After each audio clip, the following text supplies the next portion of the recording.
ఛానల్ని లైక్ చేసి సబ్స్క్రైబ్ చేసుకోండి. అలాగే మీ విలువైన అభిప్రాయాన్ని కామెంట్ ద్వారా తెలపండి. Please subscribe and support my channel.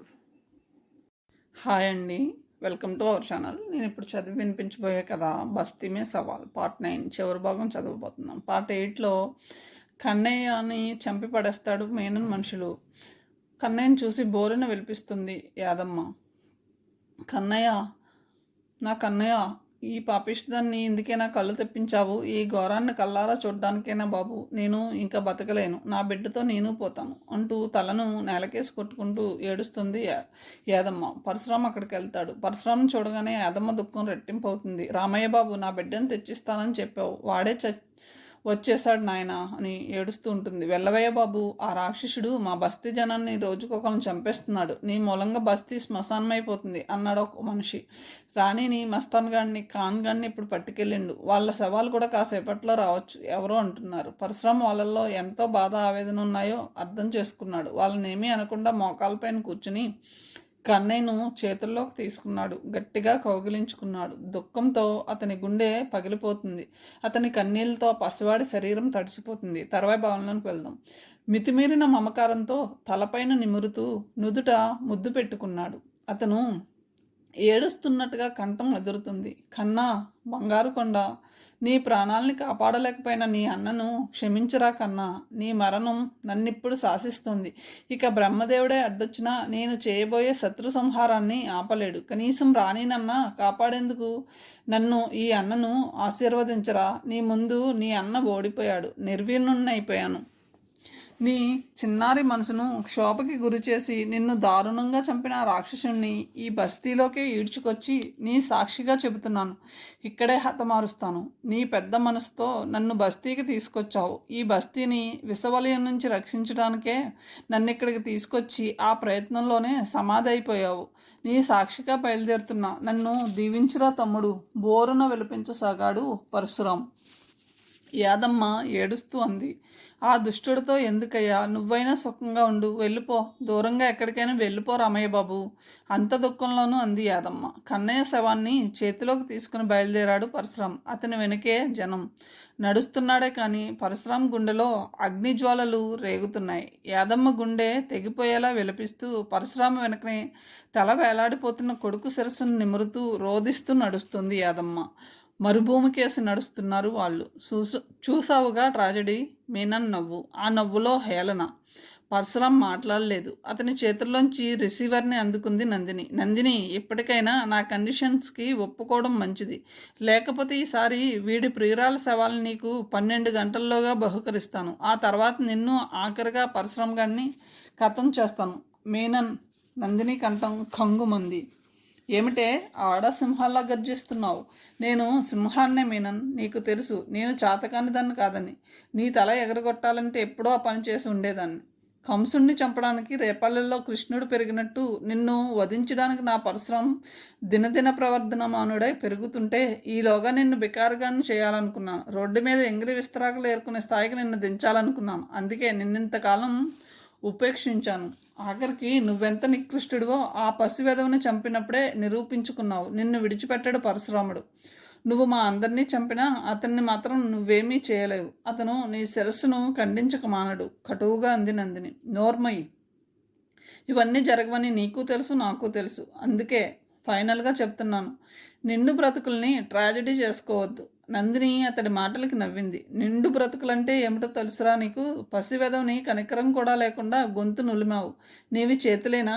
నువ్వు కూడా ఓ కొడుకును కన్నావు. నీ పాపిష్టి చేతులతో పెంచావు, కామాంధుడిగా పెంచావు. అయినా వాడంటే నీకెంతో ప్రేమ. వాడిని ఎవరైనా చంపితే నీ గుండె ఎలా మండుతుందో ఆలోచించు. అందరి పిల్లలు అంతేరా. ఏ మనిషి అయినా ప్రాకులాడేది తమ పిల్లల కోసమే. నీలో నెత్తురు అనేది ఉంటే, గుండెలో ధైర్యం అనేది ఉంటే నీ పోరాటాన్ని సాగించు. కండిషన్స్ అనే పేరుతో నువ్వు రాజీకి వస్తున్నావంటేనే నీలో ధైర్యం సన్నగిల్లిందని నాకు తెలుసు. ఆమె మాటలకి మీనన్ పగలబడి నవ్వాడు. ఎంత మూర్ఖురాలువే నువ్వు.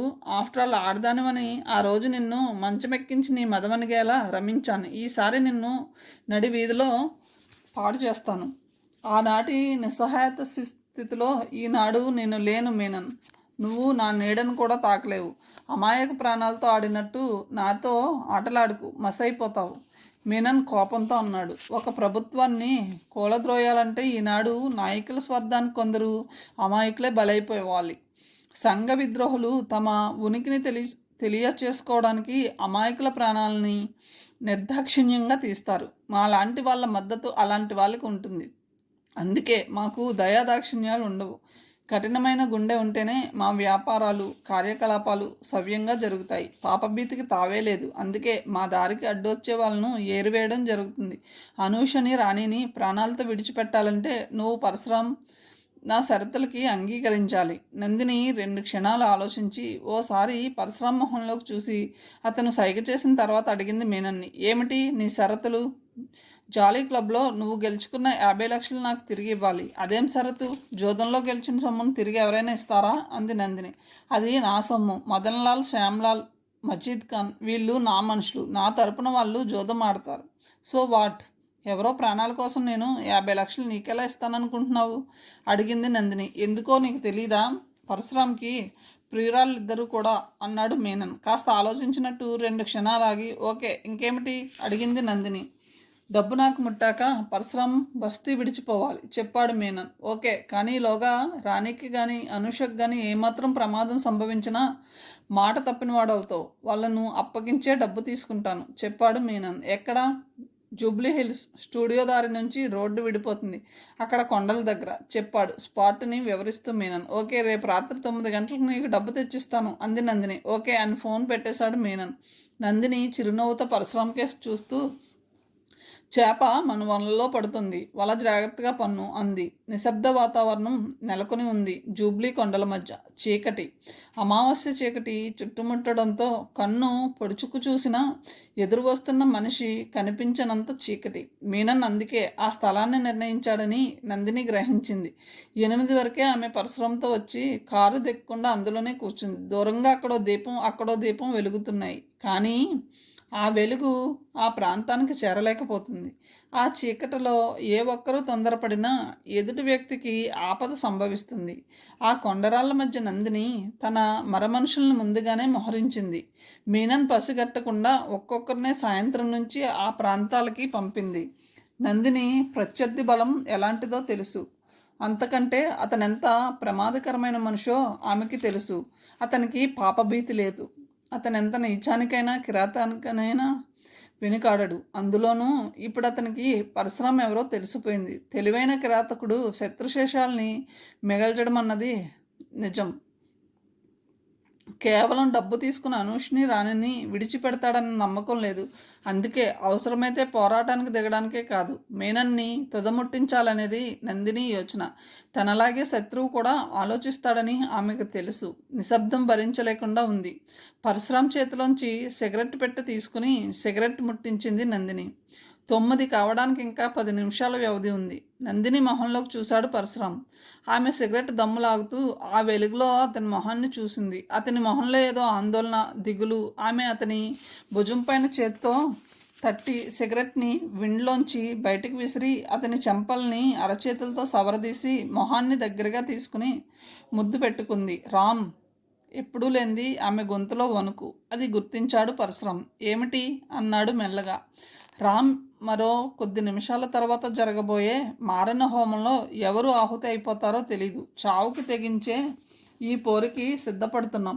అమూల్యమైన 2 ప్రాణాలని కాపాడవలసిన బాధ్యత నీ భుజస్కంధాలపైన పడింది. అందుకే రామ్, నీ మీద నాకున్న మమకారానికి చిహ్నంగా ఈ ముద్దు నీకు ఇచ్చాను.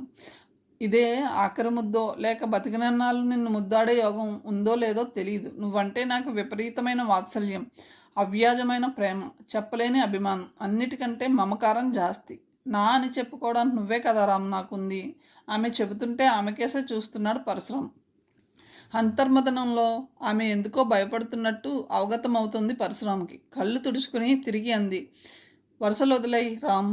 వయసులో నేను నీకంటే 20 ఏళ్ళు పెద్దదని. అయినా నా వయసు కనపడదు. నా అందంతో నిన్ను కవ్వించి చూశాను. రెచ్చిపోతావని అనుకున్నాను. కానీ ఆ పరీక్షలోనూ నువ్వే గెలిచావు.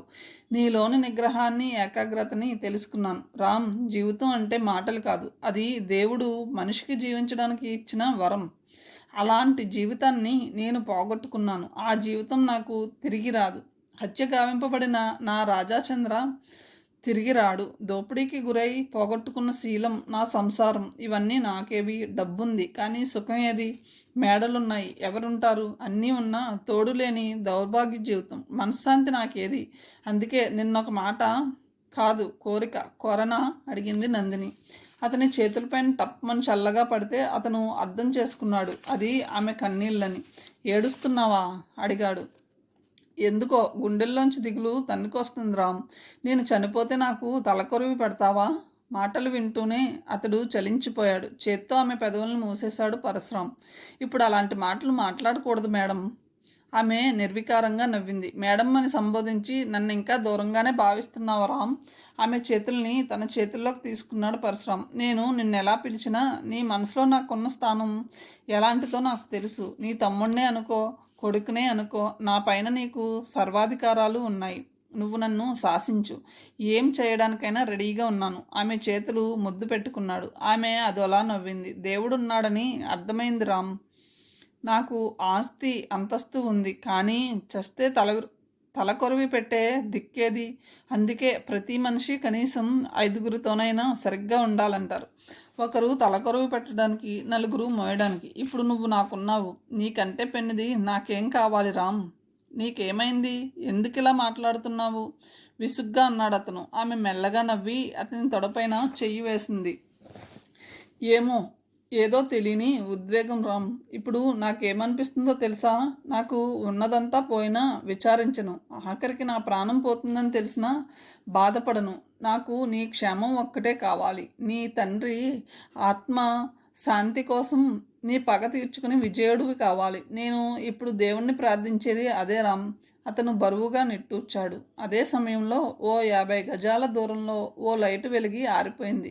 రామ్ అంది నందిని ఉలిక్కిపడి. అతను బ్రీఫ్ కేస్తో కారు దిగి ముందుకొచ్చి నించున్నాడు. జేబులో పిస్తోల్ని తడిమి చూసుకున్నాడు. నందిని కూడా కారు దిగి వచ్చి అతని పక్కనే నుంచుంది. మరోసారి వెలిగి ఆరిపోయింది లైటు. నందిని చేతిలో టార్చ్ వెలిగించి ఆర్పింది. ఆ వెలుగులో ఆమెకి, పరశురాంకి కూడా ఓ వ్యాను, కారు కనిపించాయి. మీనన్ ముఠాతో వచ్చాడని అర్థమైపోయింది. వ్యాన్లో ఎంతమంది ఉన్నారో వాళ్ళకి తెలియదు. తన మనుషులు కొండరాల మధ్య దాగి ఉన్నారని మీనన్కి కూడా తెలియదు. నందిని కంగుమంది మీనన్ గొంతు స్పీకర్లో. Yes Menon, we are here. తిరిగి స్పీకర్లో సమాధానం ఇచ్చింది నందిని. నీ అతి తెలివికి జోహార్లు నందిని. ఎంత వద్దన్నా ట్రాజెడీ తప్పడం లేదు. మిస్టర్ మీనన్, నువ్వు అనుకునేంత బుద్ధి లేని దాన్ని కాదు నేను, అంది కోపంగా. మీనన్ నవ్వాడు. అందుకే అతి తెలివి అన్నాను. ట్రాజెడీ చూడు పాపం. ఓ ఫ్లడ్ లైట్ వెలిగింది. ఆ వెలుగులోకి ఆ ప్రాంతం పట్టపగల్లా కనిపించింది. ఆ వెలుగుని ఎవరైనా చూసినా ఏ సినిమా షూటింగ్లో అనుకుంటారే తప్ప ఓ ఘోరం జరగడానికి ఆ ప్రాంతం మరుభూమిగా మారిపోవడానికి మరికొన్ని నిమిషాల వ్యవధే ఉందని ఎవ్వరూ ఊహించలేదు. వ్యాన్ పైన ఉన్న ఫ్లడ్ లైట్ ఓ పక్కకి తిరిగింది. నందిని, పరశురాం ఉలిక్కిపడ్డారు. తన మనుషులందరినీ బంధించేశాడు మీనన్. నాకు 1,00,000 కళ్ళు, 1,000,000 చెవులు ఉంటాయని నీకు తెలీదు పిచ్చిదానా. మరో ట్రాజెడీ. ఇటు చూడు. ఫ్లడ్ లైటు ఇంకో వైపుకి తిరిగింది. అనూష, రాణీలని ఎత్తుగా ఉన్న కొండ అంచురాయి పైన నిలబెట్టాడు.